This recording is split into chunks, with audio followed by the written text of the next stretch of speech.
Renforcez les pouvoirs du Christ en vous. C'est ce que vous êtes venu faire. Vous êtes venu pour déclarer la victoire de Dieu sur votre vie. Et prenez une partie redoublée ici. Parce que la vie nous attend. Et nous devons être à notre place. Quand la vie nous invite à souffrir, quand la vie nous invite à sourire, nous serons prêts pour elle. Parce que le christianisme n'est rien d'autre qu'un esprit de préparation. Préparation. Quand j'ai dû enterrer ma mère, j'ai vécu une des scènes que je n'ai certainement jamais de ma vie. La voiture qui m'a emmené au cimetière s'est arrêtée un peu plus loin. Et juste à la porte du cimetière, a été arrêtée la voiture funéraire où se trouvait ma mère. Et quand j'ai regardé en arrière, mon peuple, dans cette porte ouverte, j'ai vu les urnes où se trouvait ma mère. Je ne pouvais pas la voir. À cette époque, nous étions interdits des rites des adieux. Et je me souviens que j'étais assis dans la voiture et une si grande désolation m'a pris en charge. C'était comme si je n'avais aucune force sur mes jambes pour sortir de cette voiture et marcher vers ma mère. Et j'étais dans la voiture avec Anya et Bob, qui est son mari, qui avait enterré sa mère. Il a tenu ma main et a dit comme ça, « Mon frère est le plus difficile. Mais vous devez vivre. Je te jure que je voudrais m'échapper. Si je pouvais m'échapper de ce moment, je m'enfuirais. Je ne voulais pas être à cet endroit. Mais à ce moment-là, le discours de Bob m'a fait me rappeler ce que je vous dis ici aujourd'hui. Je n'ai jamais vu ma mère, à 2 reprises. Elle a dû enterrer des filles. Demander un médicament pour engourdir l'esprit parce qu'elle n'était pas propriétaire d'un compte. Mais alors, vous devez mettre votre personnage sur le mur. Et maintenant, j'ose. Lorsque Drummond fait cela, si vous avez l'occasion de lire le poème, vous verrez qu'il met le personnage dans des situations qui ont été défaites. Il défait la situation. C'est-à-dire avant qu'il y ait une fête. Maintenant, la fête est terminée. Avant que des amis ne soient présents, mais maintenant l'ami est parti. Vous voyez donc, c'est une déconstruction. Le poète Drummond Andrade déconstruit le contexte modifié par le processus de déconstruction. Mais alors tu pourrais me dire comme ça, Père, mais le Seigneur est très pessimiste. Ensuite, je vous présente déjà l'inverse de la déconstruction. La vie déconstruit tout le temps. Nous ne pouvons pas nous éloigner. Mais à l'intérieur de cette déconstruction, comme le processus biologique est comme ça, nous perdons la vitalité. Nous resterons dans différents espaces. Belle, une vieille chanson, non? Je ne peux pas chanter, mais la musique parle exactement. Comment ça se passe, les gars? Je me souviens, à cette table, il manque, et il me manque. Seul homme fera du mal à cette table. Il manque. C'est exact. Regardez comme c'est beau. C'est beau et triste, non? Mais toi, te rends compte que la vie se déconstruise lentement. Mais à l'intérieur de cette déconstruction, mon peuple est la nécessité de reconstruire. L'être humain sera plus heureux, plus épanoui. Car il réagit au processus de déconstruction par la construction. Il ne se contente pas de l'épave de la déconstruction, mais il réinvente un nouveau fait de ce qui a été déconstruit. C'est une question de sagesse. C'est une question de sagesse qui nous exigera tout le temps. D'accord, notre espace a été déconstruit. Certaines personnes sont parties, des amis nous ont abandonnés, le mari n'est plus à l'intérieur, a décidé de partir, nous a quittés, notre père est décédé. Les déconstructions sont nombreuses. Cet ami que vous pensiez était intime, c'était proche. Plus, il n'a pas pris en compte. A changé. Mais voici. Vous avez une déconstruction devant vous qui peut être la base d'une nouvelle construction. Et puis cela dépendra de la réponse que vous donnerez. Alors Cécilia, que vous devez être très attentif pour faire de votre déconstruction familiale, qui était l'élimination de vos enfants de chez vous, ils viennent maintenant moins. Ils ne sont pas tous les jours avec vous. Que cette déconstruction n'est pas une cause de ruine, y compris pour votre mariage. Il est temps pour vous de répondre à la vie d'une manière différente, ma fille. Peut-être que vous avez maintenant le temps de prendre soin des choses que vous n'aviez pas auparavant. Investissez un peu plus en vous. Investissez un peu plus dans votre relation avec votre mari. Peut-être le temps pour vous de profiter un peu. Sachez ce que vous ne pouviez pas savoir auparavant. Un prêtre, mais il n'y a pas beaucoup d'argent pour ça. D'accord? Mais il découvre ce qui est possible. Un moyen de construire votre mariage et votre maternité. Votre paternité aujourd'hui d'une manière nouvelle. Donnez cette réponse à la vie de manière qualifiée. Parce que la déconstruction sera inévitable, mon peuple. Tout le monde vit le processus de déconstruction. Les faits qui sont modifiés et qui regardent soudainement, je ne suis plus le jeune homme qui était il y a 20 ans. Mais je suis satisfait, tu sais pourquoi? Parce que je découvre que cette déconstruction est une maturité que je n'étais pas il y a 20 ans. Une plus grande sensibilité, peut-être, pour gérer moi-même. Pour faire face à ceux de mon côté. Lorsque nous prenons conscience que la réponse que nous donnons à la vie doit évoluer avec le temps, il n'y a pas de vieillesse qui peut nous gâter le goût de la vie. Il n'y a pas de déconstruction qui peut être définitive, la plus douloureuse. Je vois tout le temps. Nous suivons de près de nombreuses histoires comme ça. Des familles qui ont déconstruit à cause des situations et qu'ils ont rencontré un moyen de rendre l'espace différent, peut-être à l'absence d'abord de souffrance, mais aussi de provoquer la joie. Qui a dit que nous sommes condamnés à être heureux simplement parce qu'un fait désagréable nous est arrivé ou simplement parce qu'une pause devait naître? Et ici, dans ce cas, Cécilia, salut. Et à quoi bon les garder collés si vous ne représentez pas ce dont ils ont besoin du monde? Vous représentez une partie. Ce sera toujours cette sécurité qui leur donnera cette possibilité de faire face au monde, de revenir de temps en temps pour reconstituer vos espoirs, vos affections. Mais maintenant, ils sont nécessaires pour faire face à toutes les difficultés et possibilités que le monde, cela vous donnera. Et c'est le moment de votre lutte personnelle. Répondez à l'existence maintenant d'une manière nouvelle. Et maintenant, je vous parle. Il y a aussi vos déconstructions. Que faites-vous avec eux? Soudain, la vie a changé. Ce n'était plus comme par le passé. Cela provoque une certaine peur, il est naturel. Qu'au moment de la déconstruction, nous avons peur. Car la vieille réalité nous a provoqué l'insécurité et ne provoque pas soudainement. Je suis peu sûr, ça a déconstruit. La connaissance n'est pas le cas, une sorte de déconstruction. Vous avez une idée formée sur un sujet et soudain, quelqu'un échange une idée avec vous et vous découvrez de nouveaux faits que vous ne connaissiez pas. Ensuite, vous rompez cette ancienne connaissance et renouvelle. Et c'est ce qui est arrivé à nouveau n'est rien de moins qu'un processus de déconstruction. Il a effondré les connaissances anciennes, a fait une nouvelle naissance. Et puis le processus ne se termine pas. C'est pourquoi nous ne sommes jamais prêts. Parce que pendant que nous sommes en vie, nous serons déconstruits et reconstruits. Le processus est dynamique et circulaire. Tout le temps que la vie tourne autour de nous, notre existence se produit, nous respirons, nous aimons, nous rêvons. Le rêve, par exemple, la capacité de rêver, veut quelque chose de plus grand, de combattre, est un processus de déconstruction. Mon peuple, parce que celui qui rêve vraiment n'est pas réparé. Mais cela va plus loin, se dirige vers les rêves que vous avez. Le bon rêve est celui qui nous motive les étapes. Je veux y arriver, et je sais que pour y arriver, je dois marcher 1000 kilomètres. Si je ne fais pas le premier pas, 1000 kilomètres ne se produiront pas. Je ne ferai pas cette traversée. Je ne pourrai pas surmonter. Mais maintenant, alors que je prends cette étape, que je réponds à la vie avec cette détermination, car je veux marcher 1000 kilomètres, je dois faire un pas. Alors que faites-vous? Il déconstruit car 1000 kilomètres n'existent plus, car vous avez déjà fait un pas vers eux. Alors Cécilia, ayez beaucoup de patience avec votre processus de déconstruction, mais aussi une sensibilité que vous ne pouvez pas rester immobile. Vous devez avancer. Ne regrettez pas le départ des enfants. Allez faire quelque chose, occupera votre tête. La meilleure façon de bien vivre est d'avoir l'esprit toujours occupé avec de bonnes choses. Parce qu'il n'y a pas de découragement que vous aurez l'occasion de prendre soin de nous. Il n'y a pas de découragement qui peut être supérieur à nos espoirs. Vrai? Et puis, c'est ainsi que nous passons, voyez-vous? N'ayez pas peur. Ça marche. Cela fonctionne avec tout le monde. Pourquoi cela ne fonctionnera-t-il pas avec vous? Regardez ce qui ne va pas. Regardez ce qui est déconstruit. Et jetez-vous dans ce combat. Mettez-vous dans cette volonté d'aller de l'avant, de gagner et d'atteindre, parce que c'est le grand objectif de la vie. Puisse-t-elle ne jamais être une raison d'être découragée et, au contraire, de nous faire voir au-delà. L'autolove est également de savoir comment distinguer ce qui devrait être le vôtre et ce qui ne devrait pas vous appartenir. L'autolove est également de savoir comment vous dire je travaille avec vous ou je ne travaille pas avec vous. Le propre amour est ça. Il y a des milliards de personnes dans le monde. Vous n'avez pas besoin d'être ami avec tout le monde. Il vous suffit d'avoir un respect chrétien. L'auto-amour signifie que vous avez le courage d'identifier, ce n'est que dans votre vie qui veut le meilleur de vous, qui motive le meilleur de vous. Ce ne sera que dans votre vie. Dans l'expérience de la conversion, pour vous aimer et pour vous sentir aimé de Dieu, ce ne sera que dans votre vie qui veut pour vous au moins un peu de ce que Dieu a voulu. Si vous vous êtes identifié ce que l'autre n'apporte que le diabolique, mettez-le pour courir.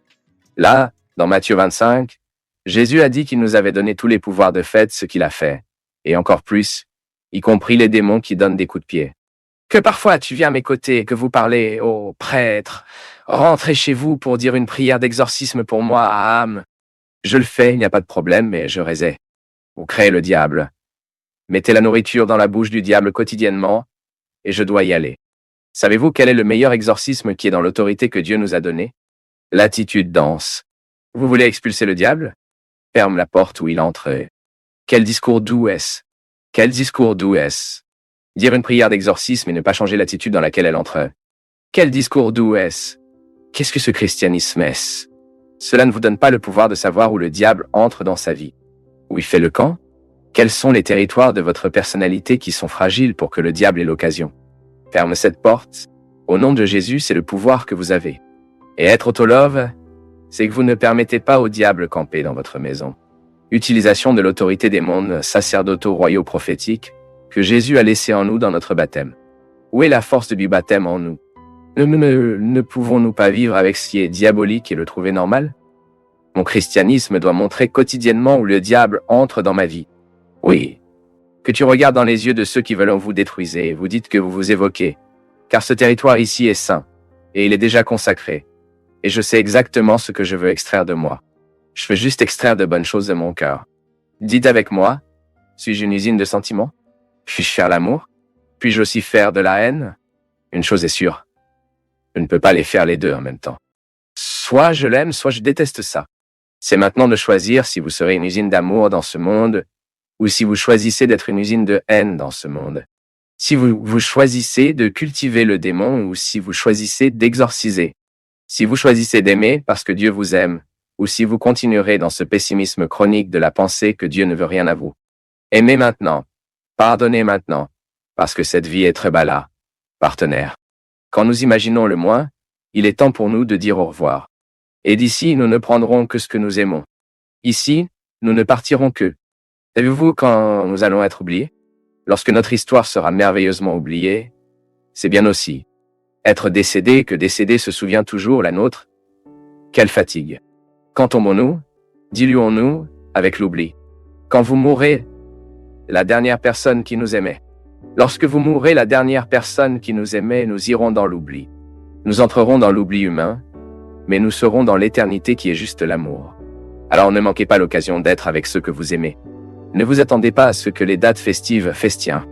Ne retirez pas ces beaux plats que vous avez, ce n'est que lorsqu'une visite importante arrive, non. Passez tout ce que vous avez, car l'amour est maintenant. Économisez absolument rien avec ce que vous aimez. Donnez tout votre temps. Qui est la plus grande richesse que vous puissiez offrir à quelqu'un? Un jour, le premier geste de solidarité que nous avions dans la vie a été de pouvoir partager ce que nous avions. Et c'est beau maintenant. Mais alors la solidarité nécessite plus d'évolution. Et vous avez été invité à offrir non pas ce que vous aviez, mais nous rendons le geste de solidarité plus beau que l'être humain n'est capable. Qu'est-ce que tu es, être avec qui tu aimes?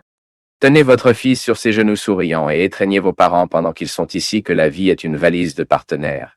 Et que nous ne sommes que les passagers à quitter leur joie vous a emmené dans de très beaux endroits. Mais qui vous a fait grandir étaient leurs larmes. Qui vous a fait grandir? Qui vous a fait avoir le sourire que vous avez aujourd'hui, sans crainte de faire des erreurs, étaient vos larmes. Dieu sait seulement ce que vous avez vécu pour être ici aujourd'hui. Seul Dieu connaît les batailles que nous devons arrêter pour que nous ayons le droit de sourire aujourd'hui. Notre cri de victoire n'a jamais été aussi fort. C'est la victoire sur la mort, mon peuple. C'est la victoire sur la tristesse. C'est la victoire sur tout ce qui nous a tellement amers. Vous êtes ici aujourd'hui. Vous avez choisi d'être ici aujourd'hui, de renforcer les pouvoirs du Christ en vous. Et cela.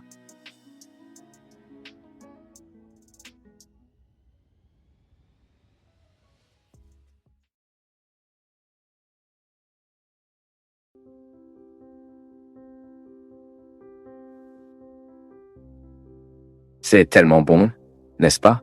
C'est l'essentiel de votre vie. C'est l'essentiel dont vous avez besoin pour donner à vos enfants. Faites de votre maison un endroit où il veut revenir.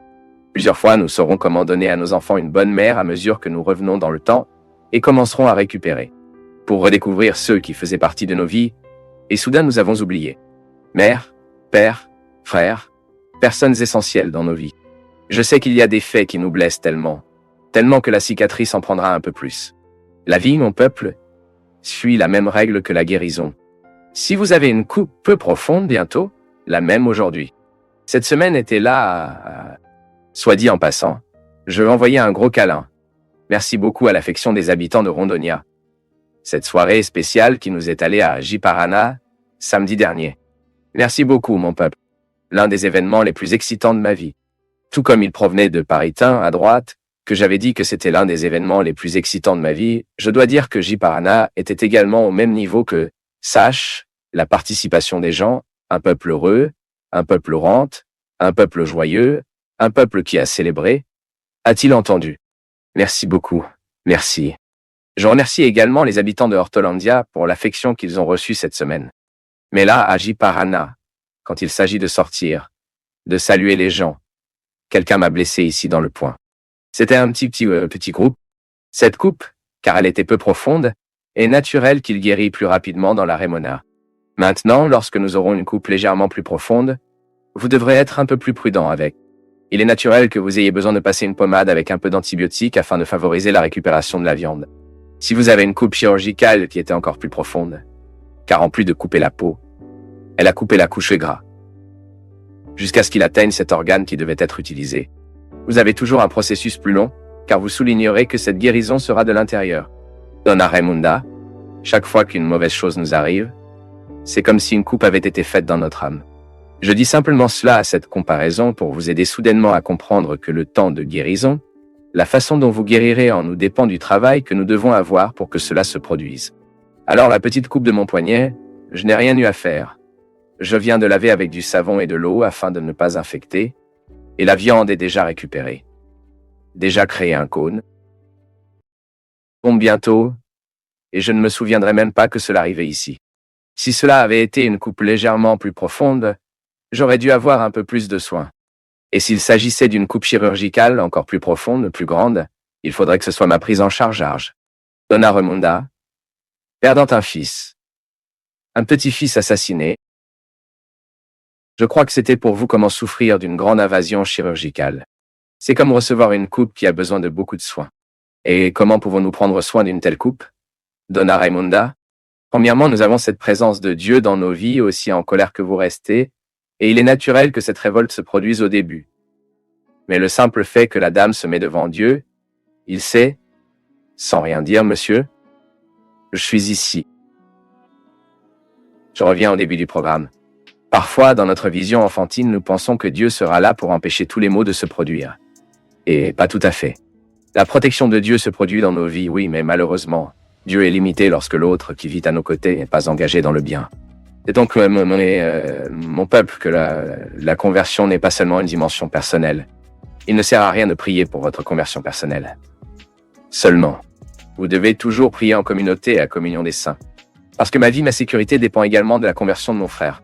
Si je sais que mon frère est converti, vivant une vie en Dieu, je sais qu'il n'offre pas. Bien sûr, il offre, parce que la méchanceté peut se produire dans le cœur de chacun, même lorsque nous sommes en Dieu. Mais ceux qui vivent une vie en Dieu, bien sûr, ils penseront 2, 3, 4 fois avant de nuire à quelqu'un. Le mal est donc présent dans le monde. Il est très présent dans le monde. Nos enfants sont assassinés. Et s'ils ne sont pas assassinés comme le petit-fils de la femme était, Donna Raimunda, nos enfants sont assassinés par des dépendances, par la promiscuité, à travers des maladies qui sont transmissibles sexuellement, qui sont mortelles. Nos enfants sont assassinés par la hasse de la cocaïne, les médicaments qui viennent que nous ne connaissons même pas le nom. Nos enfants sont tués par l'injustice. Nos enfants sont tués par le manque d'opportunités. La coupe existe donc partout. Maintenant, madame, vivre cette réconciliation et ce pardon, c'est être en présence de Dieu que vous pouvez. N'inventez pas de personnage. Soudain, la prière de la dame sera juste cela. Eh, mon Seigneur, délivre mon cœur de tout ressentiment. Juste ça. Retirez ce ressentiment de mon cœur. Aidez-moi à comprendre la vie. Aidez-moi à comprendre que ce qui s'est passé n'était pas votre volonté. Certainement, les gars, je ne peux pas croire que la volonté de Dieu pour un garçon est qu'il est assassiné. Non. C'est le diabolique qui est entré au milieu. Je crois toujours que la volonté de Dieu pour nos vies est ce passage. C'est que nous vivons et que nous vivons en abondance. Ce seul Dieu veut. Je ne peux pas donner à Dieu un désir de venir blesser ce que je sais qu'il est. Dieu est amour. Dieu est amour. Et malheureusement, parce que les gens ne peuvent pas être aptes à cet amour, nous finissons par apporter le mal au monde. Mettez-vous comme ça, Donna et Mondo. Je pense que c'est la seule façon dont vous devez vivre ce processus de guérison. À la recherche de cette présence de Dieu, comment l'obtenez-vous? Entourant de bonnes personnes, occupant la tête de la dame avec de bonnes choses. Il est temps de faire un travail bénévole, vous savez. Parfois, Donna et Munda, nous devons sortir de notre douleur, rencontrer la douleur de l'autre, afin que nous puissions récupérer. Et de nombreux parents trouvent le réconfort comme ça. Donc, mon fils a été assassiné. À partir d'aujourd'hui, je vais créer une organisation qui luttera contre la violence. De nombreux parents ont ainsi réagi face à la perte de leurs enfants, face à la douleur de leurs enfants. Ils ont trouvé un emploi, une raison de passer à autre chose. Et c'est ainsi que nous guérisons nos douleurs, non? Tout ce que nous avons. Nous avons tous une coupe à guérir. Chaque coupe, selon l'intensité, a besoin de plus de soins. Parfois, nous avons même besoin d'une aide thérapeutique. Nous avons besoin d'un médecin. Nous avons besoin d'un psychologue, d'un psychiatre, selon l'affaire. Bien sûr, avec une grande prudence pour que ces professionnels ne nous engourdissent pas, non? La douleur ne peut pas être engourdie. Parfois, un médicament est nécessaire pour une période de notre vie pour nous équilibrer, car la douleur est également chimique. Mais nous ne pouvons pas nous permettre maintenant de traiter notre tristesse uniquement avec la médecine. Non, non. Il doit avoir une attitude. L'attitude compte bien plus que tout autre médicament.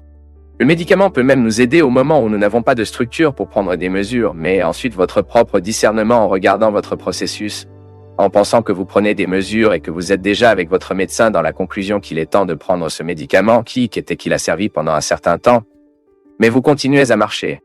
Je trouve intéressant que parfois la vie nous emmène à une telle hâte, ce qui nous fait parfois faire un retour. Il est toujours bon pour nous de revenir à nos origines. En fait, de plus en plus, je me convainc qu'un homme ne peut pas être heureux loin de ses racines. Connaissance de notre réalité la plus profonde. Ce que nous sommes, il se peut que la vie vous ait trop modifié. Il se peut que tout au long de votre vie, vous êtes devenu une personne très différente de votre enfance. Il se peut que vos racines soient très loin de vous à cause de la vie que vous supposiez lentement.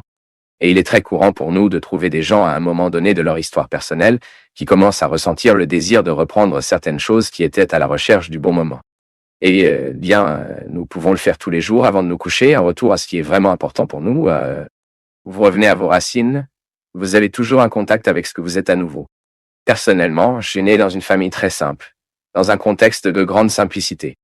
Et autant que ma vie m'a changé, peu importe à quel point ma vie m'a donné l'occasion de connaître le monde, de rencontrer beaucoup de gens, de vivre plus confortablement que lorsque j'étais enfant. Je demande toujours à Dieu que la grâce reprenne cette simplicité qui était appropriée à ma première moitié. Pour une raison très simple. Le moment où je prends possession de cette simplicité qui faisait partie de mon enfance, que je savais comment profiter de tout ce qui me donne aujourd'hui, des opportunités, des connaissances, parce que c'est cette simplicité maintenue qui me fera équilibrer ce que je peux avoir aujourd'hui. Vous avez peut-être été un peu déséquilibré dans la vie, au moment où vous vous êtes détaché trop de vos racines. Vous avez même oublié qui vous étiez parce que vous êtes devenu une personne si différente de votre enfant. Vos opportunités, tout ce que vous aviez, tout ce que vous n'avez plus, ou le contraire non plus, tout ce que vous n'aviez pas et vous avez maintenant. Plus important encore, mon peuple n'a jamais cessé de cultiver les racines que nous avons. L'hiver est une époque où les arbres s'inversent d'une sagesse millénaire. Une sagesse végétale, dites-le. En hiver, un arbre survit uniquement car il est capable de tirer toute la sève qui alimente la vanité de ses feuilles et ses fruits et condense cette sève dans ses racines. Parce que ce qui fait qu'un arbre se lève n'est pas la beauté de ses feuilles, mais c'est la forteresse de ses racines. Et c'est ce dont nous parlons. Lorsque nous avons des racines très solidifiées, très irriguées, assez nourries, nous faisons mieux face au temps d'hiver. Nos îles fait face à la période de notre difficulté. Nous saurons comment vivre différent ce moment de notre histoire, lorsque les choses ne semblent pas être beaucoup en notre faveur. C'est la sagesse des arbres qui nous apprennent à vivre. Cherchez à nourrir vos racines. Noël, le Nouvel An, est toujours un bon moment pour que nous commencions à refaire nos relations humaines. Il se peut que vous, tout au long de cette année, vous étiez loin de vos racines, de vos frères, de vos parents, de votre famille, ces amis d'enfance que vous n'avez pas vus depuis si longtemps et que vous avez été si importants dans votre vie à ce moment-là. Il est toujours bon pour nous de revenir à ce qui était le nôtre, que par la force de notre hâte ou de la diversité qui a repris notre histoire, nous avons fini par oublier. En donnez-le là-bas. Jetez un œil à vos amis qui tombaient dans l'oubli, dans les membres de la famille que vous avez cessé de cultiver. Souvent à la hâte qui m'amène, j'oublie de prendre soin de mes racines. Et soudain, je ne m'amuse même pas dans mes feuilles et mes fruits. Parce que mes racines ont besoin de sève. Et Dieu est cette force qui nous aide à mettre nos yeux sur ce qui est essentiel. L'essence dit déjà tout. L'essentiel est celle sans laquelle nous ne pouvons pas être ce que nous sommes. Il y a des réalités dans notre vie qui sont accidentelles. Vous vivez très bien sans eux. Vous, par exemple, une Mercedes-Benz, que tout le monde aimerait avoir, êtes accidentelle dans nos vies. Nous vivons très bien sans elle. Mais le sang dans vos veines, vous ne pouvez pas abandonner. Il y a tellement de biens matériels qui sont simplement accidentels et nous inversons cette échelle de valeur. Plusieurs fois, nous mettons des biens matériels comme essentiels dans nos vies, mais ce n'est pas le cas. L'essentiel est, d'abord, ce qui nous soutient en tant que personne. C'est l'amour que nous aimons. C'est l'attention que nous donnons, nous recevons. Ce sont les gens en qui nous pouvons faire confiance. Il est essentiel que nous ayons de bons amis dans la vie, même parce qu'aucune richesse n'est drôle si vous n'avez personne avec qui partager. Cela peut être l'homme le plus riche du monde. Nous utilisons même cette expression. C'était si pauvre. Si pauvre, ce sont des réalités accidentelles. J'ai eu des moments de ma vie de besoins extrêmes, même de matériel, souvent manquant dans notre maison même de la nourriture pour que nous puissions manger. Mais je ne peux pas nier qu'à ce moment du manque de matériel extrême, notre pauvreté a été fournie par l'affection de mon père, l'affection de ma mère, mes frères, qui ont rendu ma maison heureuse, même lorsque nous étions si loin. C'est la différence de Western et de l'essentiel. Nous n'avons jamais eu une belle maison à vivre, mais nous avions ce qui était essentiel, la joie d'être qui nous étions, la joie de nous pouvons rentrer à la maison.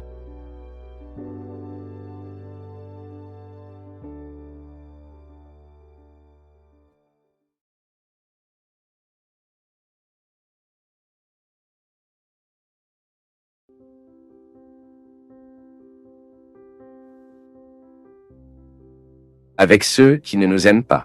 Nous devons mettre une graine de christianisme parmi nous que nous ne nous aimons pas.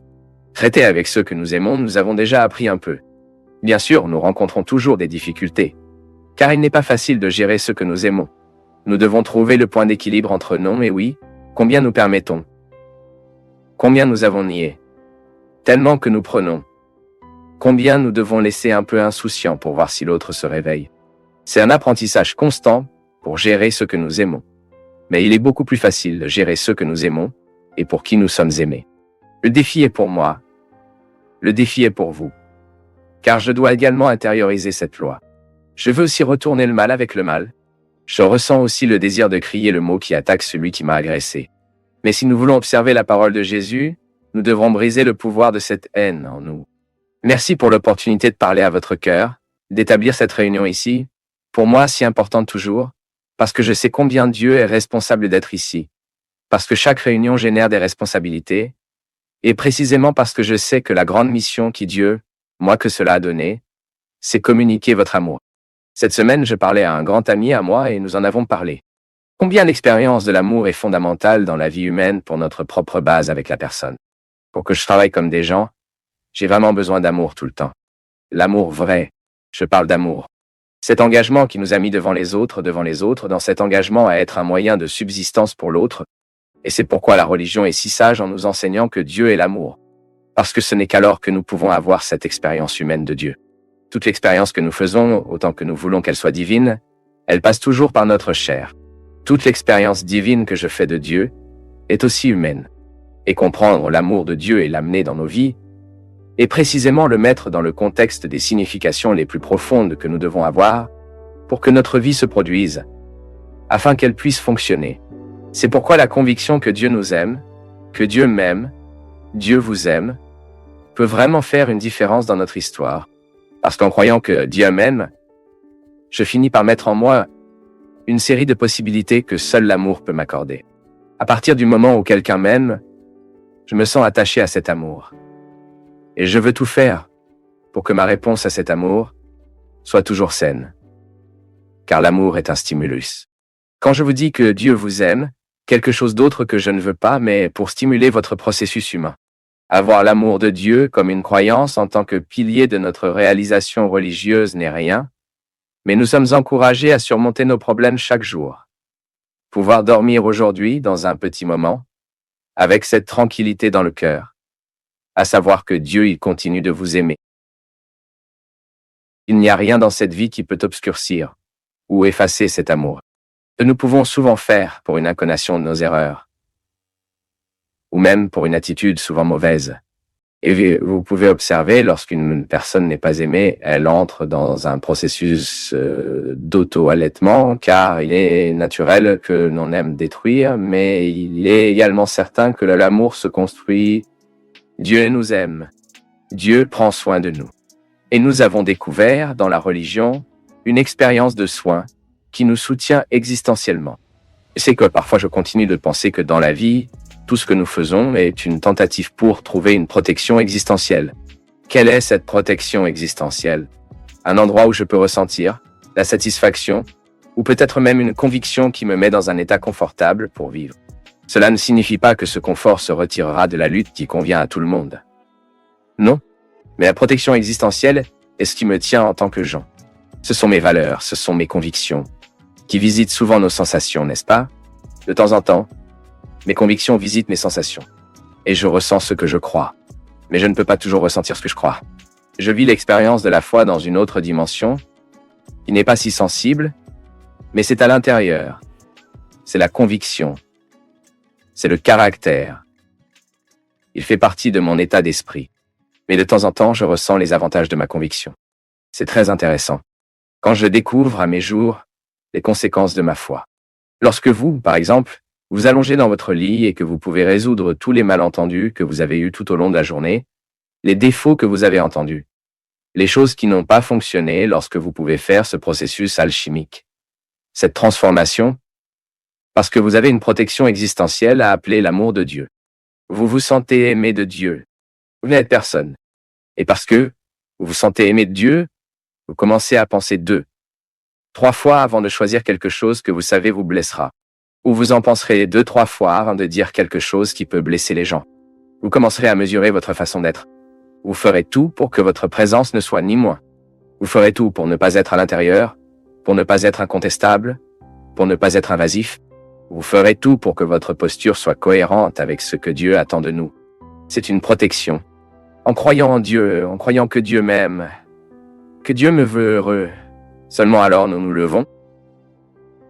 Lorsque nous avons de bons ampères affectifs, et l'expérience de Dieu est également une protection affective.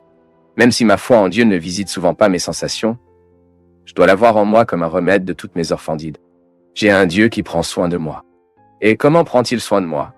Se souvenir, ouvrir mes yeux, me faire tout le temps être conscient de ce que je dois faire et attendre librement, attendant patiemment ce qu'il fait pour moi. Et dans ce mélange de ce que Dieu fait pour moi, avec ce que je fais pour moi,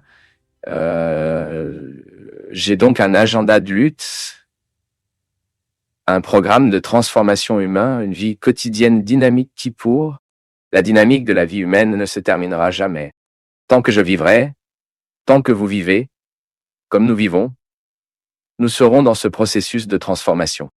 Maintenant, quand nous sommes dans ce processus de transformation, ayant la foi que Dieu nous aime, que Dieu veut bien, tout est plus facile. Parce que souvent nos problèmes, nos difficultés personnelles, ne seront résolus que lorsque cette condamnation est en nous. Parce que j'ai de la valeur. Je suis en mesure de rechercher les résultats. Je ne peux pas être découragé. C'est le lien, non? Le lien dans la vie humaine est très important. Lorsque vous sentez que vous avez quelqu'un dans cette vie, vous vous réveillez mieux, vous vous améliorez, vous travaillez mieux. L'amour nous fait cela. À partir du moment où nous sommes liés, nous commençons à être plus prudents avec la vie que nous avons. Parce que vous savez que votre lien est lié les uns aux autres, c'est une instance de vie à l'autre. Ce n'est qu'alors que nous comprenons pourquoi le père est capable de prendre soin de plus après avoir un enfant. Parce qu'il sait très bien que ce lien lui impose non seulement le plaisir d'être le père de ce garçon, mais impose également la responsabilité. Parce que j'aime, parce que je sais qu'il a besoin de moi, je commence à être plus responsable de cet amour. Et c'est à correspondre. Je vais prendre un peu plus de ma vie, je vais prendre un peu plus de soin de mon cœur parce que j'ai maintenant des liens, et je vais offrir ma meilleure pièce à ceux à qui je suis lié. Une relation respectable de l'amitié. L'amitié n'est pas au sens de la vie, non, voir. C'est pour être amical.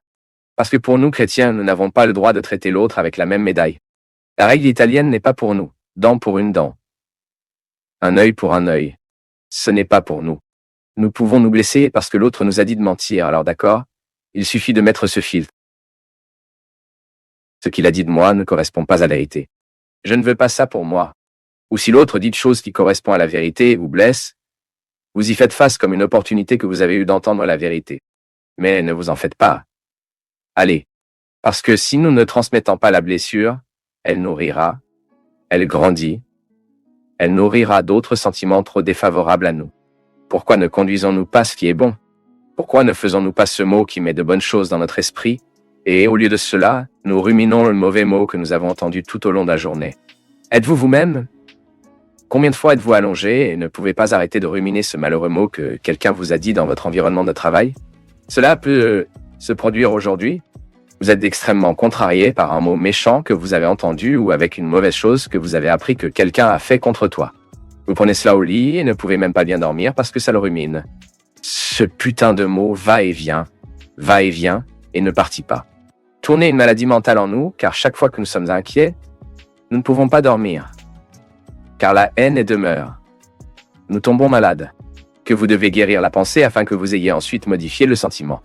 Oui, le pardon est une décision rationnelle. Vous devez énumérer pour vous quels sont les avantages que vous faites. Parce qu'avant d'atteindre l'autre, le pardon est un avantage que vous appliquez. C'est un droit que vous exercez de nettoyer votre esprit, dans votre cœur, de mettre cette personne au bon endroit. Si vous n'aimez que celui qui vous aime, quelle valeur cela a-t-il? Quelle valeur aimons-nous uniquement les gens qui nous aiment? Quelle valeur avons-nous pour traiter uniquement les personnes qui nous traitent bien? Vous savez, mon peuple, de temps en temps, je continue de penser que le christianisme perd sa luminosité chaque fois qu'un chrétien abandonne le bien. Maintenant, si vous voulez vivre le défi d'être chrétien ces jours-ci, devrez-vous apprendre à faire ce nettoyage de l'esprit, le nettoyage du cœur? Devrez-vous apprendre à prendre des mesures vers celui qui vous offense? Devrez-vous lui offrir un mot très différent de celui qu'il lui offre habituellement? Devrez-vous avoir la douceur dans votre cœur? Parce que seulement la douce, Jésus a déjà dit à une autre occasion, ils atteindront le royaume. Et l'expérience avec ce Dieu miséricordieux vous fertilisera de plus en plus, pour que vous puissiez vivre cet amour de Dieu et vous emmener à tant d'autres personnes qui ont besoin de lui. Nous parlons beaucoup d'amour ces jours-ci, mais parler de merci est différent.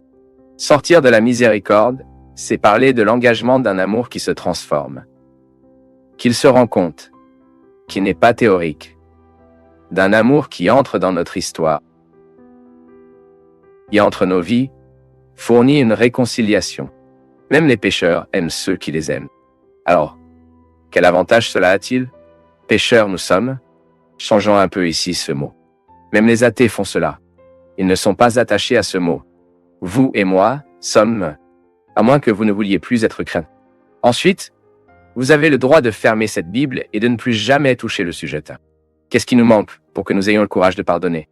Quelle façon de donner à ce pardon efficace pour commencer à réfléchir aux raisons de la blessure et à identifier qu'ils sont très incohérents.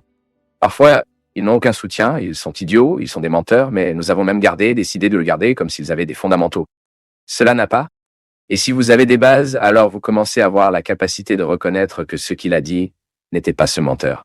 Si vous aviez une correspondance à une vérité, faites-la face comme une correction. Je tiens à mettre ce tronçon de l'évangile de Luc, parce qu'il est un statut très difficile à comprendre. Cela peut sembler un dommage. Il peut sembler que nous abandonnons le bon sens. Il se peut que nous devenons idiots de le faire. Mais non. En fait, ce revers nous donne une maturité spirituelle, une maturité affective qui nous profitera trop après sa réalisation, car vous attendez moins de l'autre. Nos déceptions, elles se produisent n'est pas parce que l'autre nous a offert très peu. C'est parce que nous nous attendons à beaucoup. Nos erreurs sont là, ils sont souvent là. L'autre a offert ce qu'il pouvait. Mais nous nous attendions tellement, tellement, tellement. Nous projetons tellement. Nous avons imaginé tellement l'autre. Que quand il était réel, ce n'était pas suffisant. C'est tellement intéressant quand nous constatons qu'avoir l'autorité sur vous est un moyen très, très intéressant de transformer le monde. Dirigez-vous, autorisez vos sentiments, expulsez de votre cœur les blessures qui ne le construisent pas et ne développent pas les nobles sentiments. Vous verrez qu'il sera beaucoup plus naturel d'aimer et d'être aimé.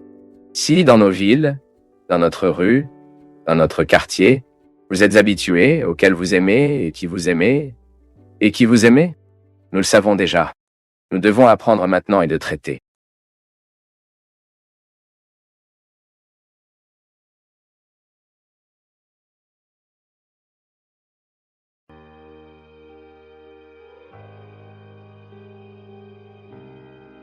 Chaque fois que la vie nous donne l'occasion de nous réconcilier avec le passé, nous ne pouvons pas le perdre.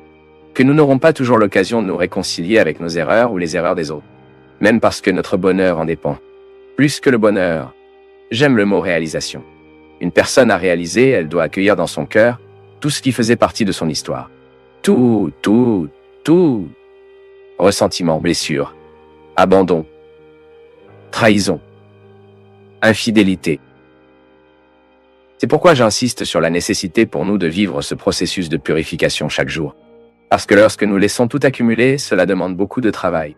C'est comme rester une semaine sans nourriture, puis tout manger à la fois. Le corps ne peut pas le supporter. Le même besoin que le corps doit digérer la nourriture, nous devons également digérer nos émotions, notre spiritualité, notre vie affective. Je le répète, notre réconciliation avec la vie est quand elle doit être constante. Quand je n'accueille pas une personne à l'intérieur de mon cœur, quand je ne mets pas au bon endroit, cette personne qui voulait souffrir de ma vie, tôt ou tard, la mémoire de cette personne retirera ma paix. Surtout quand nous traitons avec un père avec une conscience malheureuse. Il est regrettable que vous trouviez pour la vie quelqu'un qui est arrivé à la conclusion que vous n'aimiez pas ce que vous pourriez avoir aimé, que vous n'avez pas pardonné et ce que vous auriez pu pardonner. Et c'est pourquoi ce recyclage, j'aime toujours utiliser le langage du recyclage, ce qui est beaucoup de sagesse dans le recyclage. Je prends une pièce gâtée et je me transforme en un nouvel objet. L'essence est toujours là, c'est vieux. Maintenant, ce que je fais de ce qui est vieux, la nouvelle tenue que je donne à ce qui est ancien, c'est qu'il est la même chose que nous devons faire dans nos vies. Nous avons également notre inconfort. Tout le temps, la vie me propose des pièces qui s'adaptent, mais elle m'offre également des pièces qui ne correspondent pas. Et puis parfois, nous devons prendre un temps précieux de nos vies, en regardant ces pièces, en les réfléchissant, afin que nous puissions découvrir comment je peux le garder maintenant en moi. Parce que sinon, si nous ne faisons pas cet exercice tous les jours, nous sommes bientôt devenus un état déroutant, un environnement de beaucoup de déchets, beaucoup de troubles, dans lesquels nous ne nous trouvons pas. Il est regrettable lorsque nous arrivons à la conclusion que nous ne nous trouvons pas dans l'histoire. Pourquoi ? Parce que ce soin manquait. Cet engagement quotidien manquait. C'est un engagement de chaque jour. Aujourd'hui, j'ai besoin de réaliser ce qui m'est arrivé. Il y a de bonnes choses, il y a de mauvaises choses maintenant, quoi. Qu'est-ce que je fais de tout cela ? Mon peuple, gardez des blessures, gardez le ressentiment, et le même que vous jetez quelque chose de sale pour votre maison propre. C'est insupportable. Chaque fois que vous traversez la salle blanche avec cette tache de ce que vous avez joué sale, vous serez inconfortable. Affection, la vie affective est la même chose. Si vous ne le mettez pas au bon endroit, si vous ne faites pas votre recyclage, ce sera une nuisance dans votre histoire. Comme ici, il y a une dame ici qui me dit « Père, j'ai trouvé que mon mari m'a trompé. Que dois-je faire ? Pardonner. Il est possible d'avoir un enfant de ce nouveau, cette trahison. Que vais-je faire avec cette histoire maintenant ? C'est ici le défi de cette dame. La vie n'était pas comme elle le voulait. La vie n'était pas comme il l'a promis. Fidélité, amour, partenariat. Que fera-t-elle ? Va-t-elle se suicider ? Elle a maintenant une situation devant elle. Une pièce dure, fine. Vous voyez, lorsque vous regardez l'histoire des gens autour de vous, vous verrez que ce n'est pas votre privilège. Ce n'est pas seulement vous qui avez des difficultés, ce n'est pas seulement vous qui avez des problèmes. L'histoire de Patricia est l'histoire de nombreuses personnes qui me regardent maintenant. Je suis absolument sûr qu'à un moment de votre vie, vous aviez également besoin de pardonner à quelqu'un qui était très important pour vous. À un moment donné dans votre vie affective, vous avez également vécu cette inadaptation. Ce trouble, non ? Cette disharmonie. Et là, que faites-vous avec toutes ces personnes qui vous ont blessé ? Avec toutes ces personnes qui vous ont offensé ? Avec toutes ces personnes, qu'est-ce qui a causé de terribles rancunes dans votre cœur ? Quelle marque terrible en vous ? Nécessaire au bon endroit, c'est pourquoi pardonner est important. Le pardon est thérapeutique à cause de cela. Quand je pardonne, je libère mon cœur du poids que cette personne m'a apporté. Je ne veux pas garder la rancune, je ne veux pas garder sa blessée. Tout comme vous devrez maintenant regarder dans les yeux de votre mari, trouver en lui aujourd'hui un traître, qu'il y a de bonnes choses dans cet homme. Et cela, qui sait, c'est le moment pour vous d'affirmer votre amour pour lui. Parce que nous pardonnons seulement qui nous aimons. Mariage, réconciliation, c'est possible, oui. Tant qu'il y a de l'amour pour recommencer. S'il y a l'amour, mon peuple, nous pourrons commencer une histoire. Aussi terrible que ce soit le fait. Quand nous aimons, quand nous regardons vers un autre et que l'amour nous interconnecte, et l'amour est la raison, nous commençons comme ça. Trahi. Il est difficile de vivre la trahison. Mais il y a beaucoup de gens qui reconstruisent la relation encore plus solide après la fragilité. Tout dépendra de la façon dont les gens sont confrontés à ce moment. Tout dépendra de la façon dont les gens vont regarder ce nouveau fait. Tout cela dépendra de la façon dont nous réagirons à ce coup que la vie a donné à la porte. Toi et à vos pérangues, j'ai le mien. Aujourd'hui, vous devez également avoir beaucoup de choses sans vous installer dans votre cœur. C'est cette mauvaise nouvelle que vous avez reçue, c'est ce mot qui est venu dans votre oreille, ce qui vous a fait craindre. Il y a beaucoup de choses qui entrent dans notre tête tous les jours, entrent dans nos cœurs qui nous perturbent. Ce sont des réunions que nous effectuons. Parfois, nous trouvons des gens pour la vie qui nous endommagent terriblement. Parfois, ce sont des expériences qui durent des années et des années, et ce n'est qu'après avoir terminé que vous verrez les dégâts qu'il a causés en vous. Ce peuvent être des nouvelles de la mort, des nouvelles d'une maladie d'une personne que vous aimez,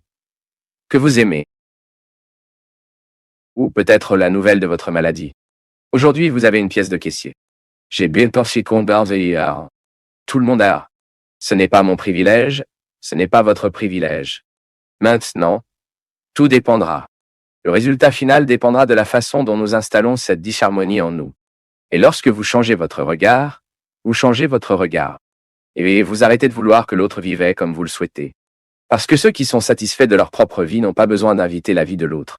Ceux qui sont satisfaits de leur propre vie auront une tolérance les uns avec les autres qui a choisi de vivre différemment. Assez de ces chrétiens ennuyeux qui méprisent tout le temps, qui ne vivent pas comme ils pensent que c'est mieux. Ni Jésus ne l'a fait. Au contraire, Jésus a accueilli les gens. Donc tout, vous aimez comme Dieu avant. Cela peut sembler étrange, mais si vous regardez les âges de Jésus, c'était le pire de l'histoire humaine. Il n'a choisi que des personnes qui ne pouvaient pas payer. C'est la raison pour laquelle je suis là. Je ne suis pas entré dans la porte d'entrée. Je n'ai jamais été le séminariste accrédité. Je n'ai jamais été celui que quelqu'un... Ah, ce garçon sera un prêtre. C'est rien. Allez étudier. Je ne suis pas entré dans la porte d'entrée, et je m'assure que vous, qui ne vous sentez pas invité à entrer, restez à moi non plus. Et que nous pouvons assister jusqu'au bout. Que ce Dieu ne nous abandonne pas. Pour moi, pour vous, car en fait, nos besoins sont les mêmes. Et certains d'entre eux juste au fil du temps que nous découvrons. Il y a des choses qui ne sont pas utiles en essayant de comprendre le moment où vous n'êtes pas prêt à comprendre cela. La plus grande richesse que nous puissions avoir dans la vie est d'aimer et d'être aimé. Mais parfois, nous prenons le temps de le comprendre. Nous nous trompons, nous pensons que la plus grande richesse que nous pouvons avoir est de ce que la journée trouve.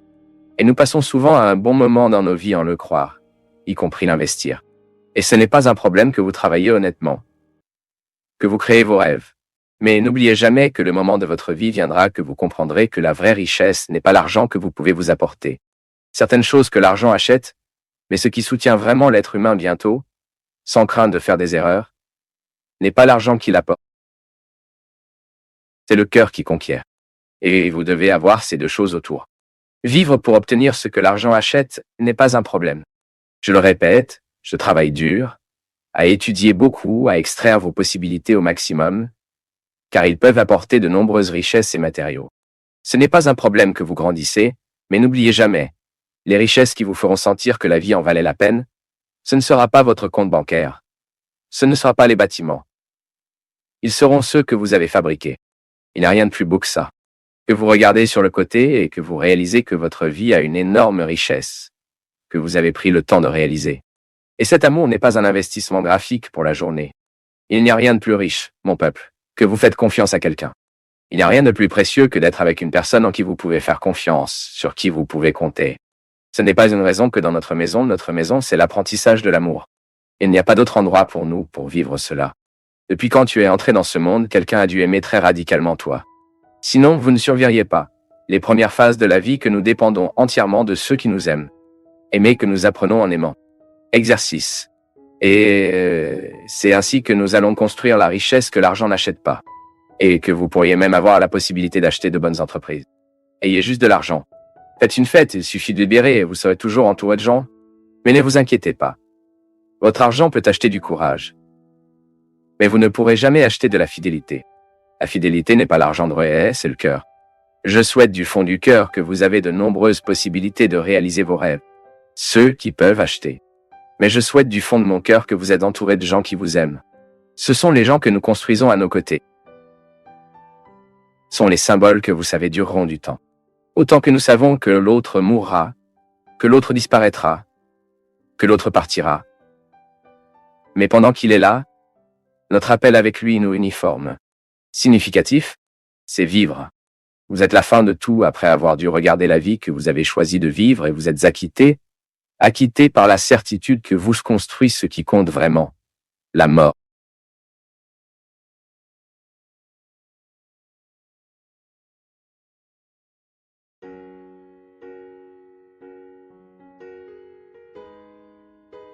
Mais nous ne pouvons pas non plus oublier les besoins spirituels. Ce sont les misères humaines. Ce sont les gens qui souffrent du manque d'harmonie personnelle. Ici, avant de terminer le premier bloc, nous avons parlé du besoin. Nous devons vivre cette réconciliation quotidienne.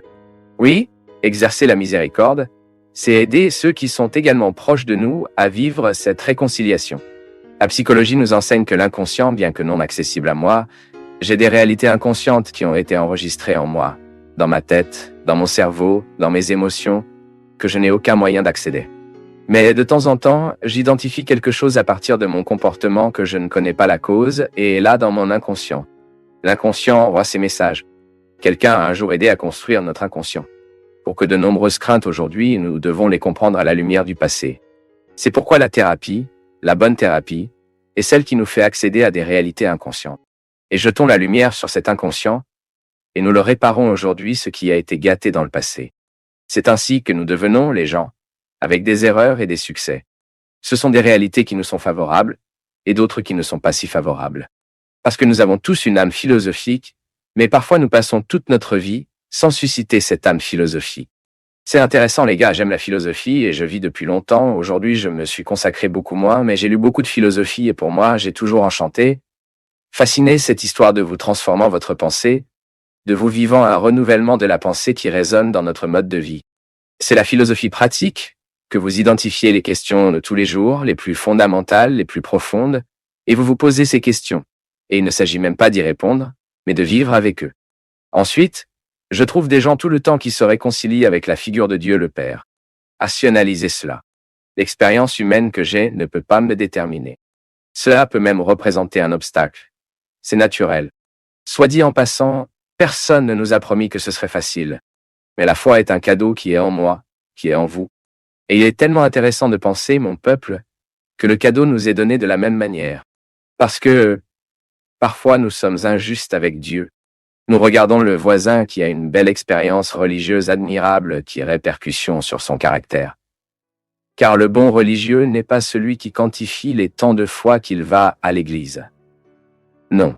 C'est celui dont il est allé à l'église, a provoqué la transformation de sa manière.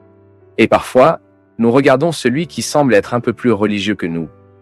Ceux qui sont apparemment plus fidèles que nous. Et nous sommes dans la tentation de penser que Dieu lui a donné plus de foi que nous. Non. La même foi qui se trouve dans le cœur du pape a également été donnée à son cœur. Ce qui nous différencie, souvent dans cette expérience, c'est à quel point nous cultivons ce que nous avons reçu. Tout lui a été donné. Le bandit qui est là dans le pénitencier maintenant, qui a tué 16, 20, 30 personnes, quelqu'un doit se rappeler qu'il est sublime. Car lorsque je suppose que la condition d'être sublime, je commence à éclairer l'autre pour voir le même miracle en lui. Où vous avez une personne avec la possession de votre dimension sublime, il devient là un instrument de transformation pour les autres.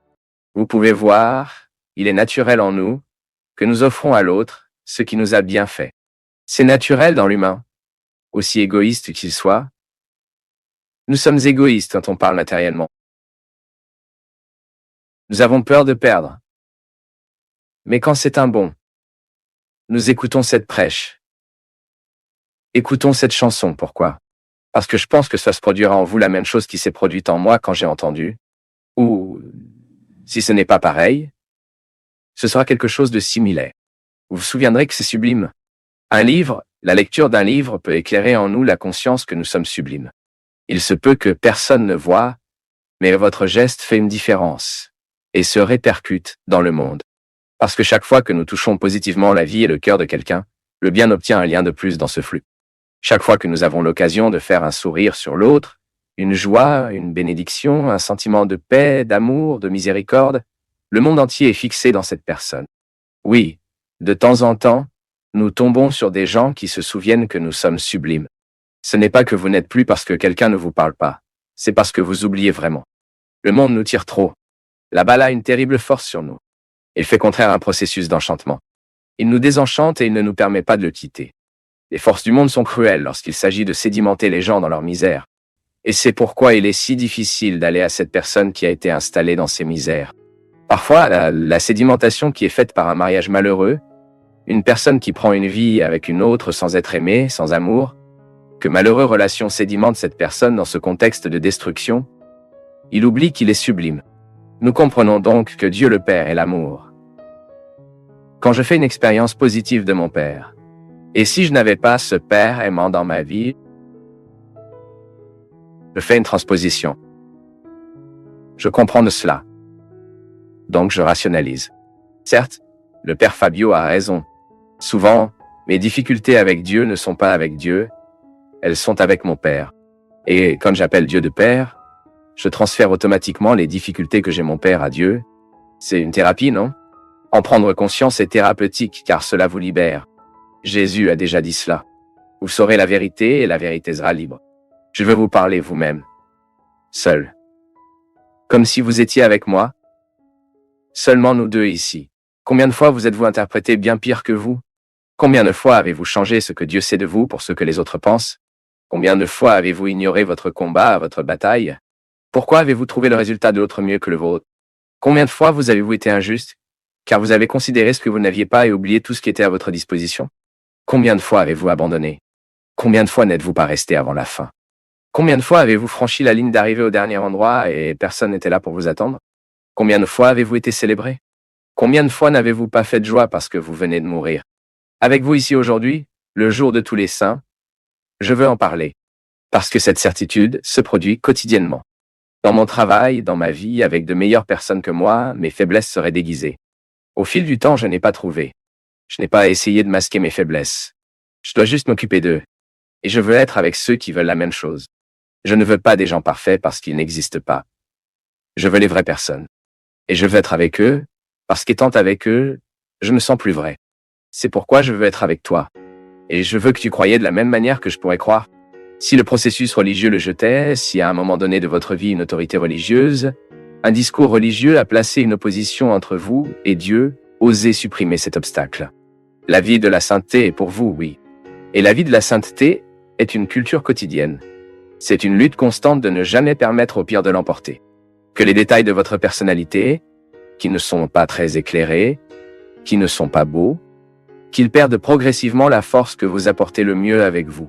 Puissiez-vous ne pas vous sentir exclu, que vous ne vous sentez pas, que votre courage est infiniment supérieur à ceux qui vous découragent. Les bénis sont le pur du cœur, car seuls ils verront Dieu. Je suis un chef religieux et je peux dire que la pureté du cœur n'est pas un privilège de religieuse. Au contraire, parfois c'est l'endroit où nous trouvons le moins la pureté du cœur des mêmes religieux. Alors n'ayez pas peur. Ne vous sentez pas exclu. Connaissez-vous ces balades chics que nous aimerions avoir le nom là-bas pour que nous puissions entrer? Donc c'est dans la liste du royaume des cieux, votre nom est trônant. Personne ne se retirera. Dans la liste qui nous donne accès à Dieu, votre nom est définitivement enregistré. Et si quelqu'un sur le concierge d'art dit que vous n'étiez pas invité, ne le croyez pas. Il n'y a rien que vous ayez fait ou que vous puissiez faire. Cela modifie la décision de Dieu d'être en vous, de vous prospérer, pour vous, à travers vous. C'est avec vous que je voulais parler, vous qui avez du mal à croire que Dieu vous aime pour ce que vous avez fait, pour ce que vous avez cessé de faire. Et ma foi me fait réfléchir tout le temps. Delia Prado a raison. Quand, dans un poème où elle essaie de faire une description de Dieu, elle dit que Dieu a la peau fort de lui souriant. Et ainsi, que Dieu vous aide dans vos difficultés, que Dieu vous renforce dans vos batailles, que Dieu vous accorde la grâce de ne jamais être arrêté, que vous vous mettez au défi d'entendre la voix qui dans le cœur, que lorsque vous n'êtes pas sous les obstacles de ceux qui crient autour de nous, vous nous garantissez, nous donne la certitude que notre place sur la liste se poursuit. Le banquet est placé et vous serez à jamais invité. Arrivez quand vous le souhaitez, venez quand vous le souhaitez. C'est Dieu de vous dire qu'aujourd'hui la sainteté est la nôtre et que nous sommes invités à vivre l'engagement quotidien afin que notre sainteté s'épanouisse de la manière la plus belle et la plus simple. Afin que notre sainteté soit obligée d'être avec moi. Mais nous ne pouvons pas non plus oublier les besoins spirituels. Ce sont les misères humaines. Ce sont les gens qui souffrent du manque d'harmonie personnelle. Ici, avant de terminer le premier bloc, nous avons parlé du besoin. Nous devons vivre cette réconciliation quotidienne. Oui, exercer la miséricorde, c'est aider ceux qui sont également proches de nous à vivre cette réconciliation. La psychologie nous enseigne que l'inconscient, bien que non accessible à moi, j'ai des réalités inconscientes qui ont été enregistrées en moi, dans ma tête, dans mon cerveau, dans mes émotions, que je n'ai aucun moyen d'accéder. Mais de temps en temps, j'identifie quelque chose à partir de mon comportement que je ne connais pas la cause, et est là dans mon inconscient. L'inconscient envoie ses messages. Quelqu'un a un jour aidé à construire notre inconscient. Pour que de nombreuses craintes aujourd'hui, nous devons les comprendre à la lumière du passé. C'est pourquoi la thérapie, la bonne thérapie, est celle qui nous fait accéder à des réalités inconscientes. Et jetons la lumière sur cet inconscient, et nous le réparons aujourd'hui, ce qui a été gâté dans le passé. C'est ainsi que nous devenons les gens avec des erreurs et des succès. Ce sont des réalités qui nous sont favorables, et d'autres qui ne sont pas si favorables. Parce que nous avons tous une âme philosophique, mais parfois nous passons toute notre vie sans susciter cette âme philosophique. C'est intéressant les gars. J'aime la philosophie et je vis depuis longtemps. Aujourd'hui, je me suis consacré beaucoup moins. Mais j'ai lu beaucoup de philosophie et pour moi, j'ai toujours enchanté, fasciné cette histoire de vous transformant votre pensée, de vous vivant un renouvellement de la pensée qui résonne dans notre mode de vie. C'est la philosophie pratique. Que vous identifiez les questions de tous les jours, les plus fondamentales, les plus profondes, et vous vous posez ces questions et il ne s'agit même pas d'y répondre, mais de vivre avec eux. Ensuite, je trouve des gens tout le temps qui se réconcilient avec la figure de Dieu le Père. Rationalisez cela. L'expérience humaine que je ne peux pas me déterminer. Cela peut même représenter un obstacle, c'est naturel. Soit dit en passant, personne ne nous a promis que ce soit facile. Mais la foi est un cadeau qui est en moi, qui est en vous. Et il est tellement intéressant de penser, mon peuple, que le cadeau nous est donné de la même manière. Parce que parfois nous sommes injustes avec Dieu. Nous regardons le voisin qui a une belle expérience religieuse admirable, qui a répercussion sur son caractère.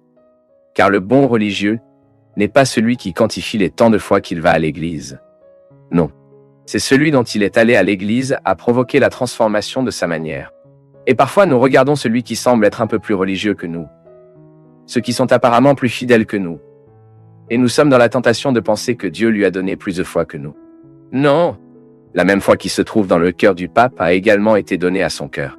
Ce qui nous différencie, souvent dans cette expérience, c'est à quel point nous cultivons ce que nous avons reçu. Tout lui a été donné. Le bandit qui est là dans le pénitencier maintenant, qui a tué 16, 20, 30 personnes, il est toujours sublime mais il est installé dans la balle du monde. Quelqu'un doit se rappeler qu'il est sublime, car lorsque je suppose que la condition d'être sublime, je commence à éclairer l'autre pour voir le même miracle en lui. Où vous avez une personne avec la possession de votre dimension sublime, il devient là un instrument de transformation pour les autres. Vous pouvez voir, il est naturel en nous que nous offrons à l'autre ce qui nous a bien fait. C'est naturel dans l'humain, aussi égoïste qu'il soit. Nous sommes égoïstes quand on parle matériellement. Nous avons peur de perdre. Mais quand c'est un bon, nous écoutons cette prêche.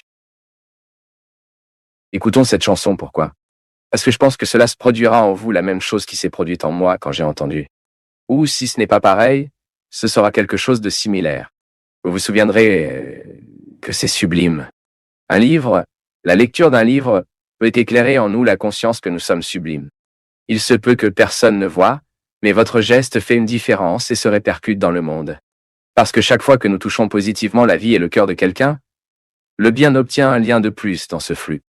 Chaque fois que nous avons l'occasion de faire un sourire sur l'autre, une joie, une bénédiction, un sentiment de paix, d'amour, de miséricorde, le monde entier est fixé dans cette personne. Oui, de temps en temps, nous tombons sur des gens qui se souviennent que nous sommes sublimes. Ce n'est pas que vous n'êtes plus parce que quelqu'un ne vous parle pas, c'est parce que vous oubliez vraiment. Le monde nous tire trop. La balle a une terrible force sur nous. Il fait contraire à un processus d'enchantement. Il nous désenchante et il ne nous permet pas de le quitter. Les forces du monde sont cruelles lorsqu'il s'agit de sédimenter les gens dans leur misère. Et c'est pourquoi il est si difficile d'aller à cette personne qui a été installée dans ses misères. Parfois la sédimentation qui est faite par un mariage malheureux, une personne qui prend une vie avec une autre sans être aimée, sans amour, que malheureux relation sédimente cette personne dans ce contexte de destruction. Il oublie qu'il est sublime. Nous comprenons donc que Dieu le Père est l'amour, quand je fais une expérience positive de mon Père, qui est l'amour. Et si je n'avais pas ce Père aimant dans ma vie, je fais une transposition. Certes, le Père Fabio a raison. Souvent, mes difficultés avec Dieu ne sont pas avec Dieu, elles sont avec mon Père. Et comme j'appelle Dieu de Père, je transfère automatiquement les difficultés que j'ai mon Père à Dieu. Une thérapie, non? En prendre conscience est thérapeutique, car cela vous libère. Jésus a déjà dit cela. Vous saurez la vérité et la vérité sera libre. Je veux vous parler vous-même, seul, comme si vous étiez avec moi. Seulement nous deux ici. Et je pourrais vous écouter combien de fois vous doutiez de vous. Combien de fois vous êtes-vous interprété bien pire que vous? Combien de fois avez-vous changé ce que Dieu sait de vous pour ce que les autres pensent? Combien de fois avez-vous ignoré votre combat, votre bataille? Pourquoi avez-vous trouvé le résultat de l'autre mieux que le vôtre?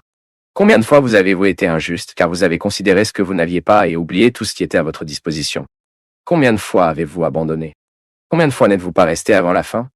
Combien de fois avez-vous franchi la ligne d'arrivée au dernier endroit et personne n'était là pour vous attendre? Combien de fois avez-vous été célébré? Combien de fois n'avez-vous pas fait de joie parce que vous venez mourir? Avec vous ici aujourd'hui, le jour de tous les saints, je veux en parler. Parce que cette certitude se produit quotidiennement. Dans mon travail, dans ma vie, avec de meilleures personnes que moi, mes faiblesses seraient déguisées. Au fil du temps, je n'ai pas trouvé. Je n'ai pas essayé de masquer mes faiblesses. Je dois juste m'occuper d'eux. Et je veux être avec ceux qui veulent la même chose. Je ne veux pas des gens parfaits parce qu'ils n'existent pas. Je veux les vraies personnes. Et je veux être avec eux, parce qu'étant avec eux, je me sens plus vrai. C'est pourquoi je veux être avec toi. Et je veux que tu croyais de la même manière que je pourrais croire. Si le processus religieux le jetait, si à un moment, la vie de la sainteté est pour vous, oui. Et la vie de la sainteté est une culture quotidienne. C'est une lutte constante de ne jamais permettre au pire de l'emporter. Que les détails de votre personnalité, qui ne sont pas très éclairés, qui ne sont pas beaux, qu'ils perdent progressivement la force que vous apportez le mieux avec vous. Puissiez-vous ne pas vous sentir exclu, que vous ne vous sentez pas, que votre courage est infiniment supérieur à ceux qui vous découragent. Les bénis sont le pur du cœur, car seuls ils verront Dieu. Je suis un chef religieux et je peux dire que la pureté du cœur n'est pas un privilège de religieuse. Au contraire. Parfois c'est l'endroit où nous trouvons le moins la pureté du cœur des mêmes religieux. Alors n'ayez pas peur. Ne vous sentez pas exclu. Connaissez-vous ces baladchis que nous aimerions avoir le nom là-bas pour que nous puissions entrer? Donc c'est dans la liste du royaume des cieux, votre nom est personne ne se retirera. Dans la liste qui nous donne accès à Dieu, votre nom est définitivement enregistré. Et si quelqu'un sur le concierge d'art dit que vous n'étiez pas invité, ne le croyez pas. Il n'y a rien que vous ayez fait ou que vous puissiez faire. Cela modifie la décision de Dieu d'être en vous, de vous prospérer, pour vous, à travers vous. Il n'y a rien, absolument rien, qui modifie cette décision. C'est avec vous que je voulais parler, vous qui avez du mal à croire que Dieu vous aime pour ce que vous avez fait, pour ce que vous avez cessé de faire. Je suis sûr, et ma foi me fait réfléchir tout le temps. Delia Prado a raison. Quand, dans un poème où elle essaie de faire une description de Dieu, elle dit que Dieu a la peau forte de lui souriant. Et ainsi, que Dieu vous aide dans vos difficultés, que Dieu vous renforce dans vos batailles, que Dieu vous accorde la grâce de ne jamais être arrêté, que vous vous mettez au défi d'entendre la voix qui dans le cœur, que lorsque vous n'êtes pas sous les obstacles de ceux qui crient autour de nous, vous nous garantissez, nous donne la certitude que notre place sur la liste se poursuit. Le banquet est placé, et vous serez à jamais invité. Arrivez quand vous le souhaitez, venez quand vous le souhaitez. C'est Dieu de vous dire qu'aujourd'hui la sainteté est la nôtre, et que nous sommes invités à vivre l'engagement quotidien, afin que notre sainteté s'épanouisse de la manière la plus belle et la plus simple, afin que notre sainteté soit obligée d'être avec moi.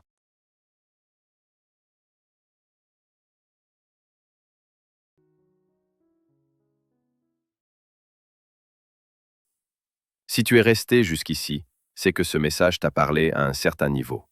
Dis-nous d'où tu nous regardes, abonne-toi à la chaîne, explore les liens dans la description pour approfondir ta réflexion, car peu vont jusqu'au bout.